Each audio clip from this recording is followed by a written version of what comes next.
ஓம் நமக் சிவாய. ஓம் நமக் சிவாய. என் அன்பு குழந்தையே, இந்த சுப தினத்தில் உன் உள்ளமும் உன் இல்லமும் மகிழும்படியான சுப வாக்கோடே வந்துள்ளேன்.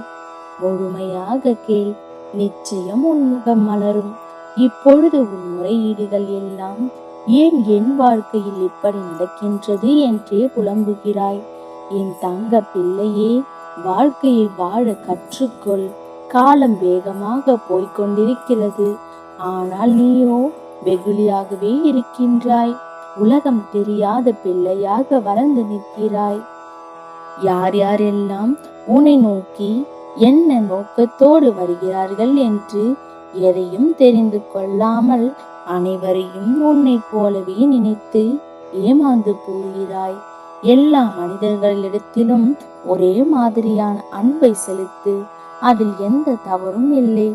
ஆனால் அவர்களின் உள்நோக்கத்தை என்ன என்பதையும் சற்று புரிந்து கொள்ள முயற்சி செய். மற்றவர்களுக்கு தீங்கிழைப்பது எத்தனை தவறோ அதை போன்று மற்றவர்கள் நமக்கு தீங்களிப்பதற்கு வாய்ப்பளிப்பதும் தவறுதான். உன்னை சுற்றி உள்ளவர்களை புரிந்து கொள். நல்லவர்கள் யார்? உன் நலம் விரும்பி யார் யார் உன்னை ஏளனம் செய்கிறார்கள், யார் உனக்கு தீங்கி இழைக்கிறார்கள் என்பதையும் சற்று கவனித்து புரிந்து கொள். ஒரு முறை ஏமாறுவது உன் தவறில்லை, பல முறை ஏமாறுவது உன் தவறுதானே. இனி யாரிடமும் என் பிள்ளை எதையும் இழந்திடக்கூடாது. மற்றவர்களுக்கு உதவி செய். அதே நேரத்தில் உனக்கு தீங்கி இழைக்காமலும் பார்த்துக்கொள். நீ நன்றாக இருந்தால்தான் 4 பேர் உன்னை மதிப்பார்கள். நீ இருக்கும் நிலையை பார்த்துத்தான் அனைவரும் உன்னை திரும்பி பார்ப்பார்கள்.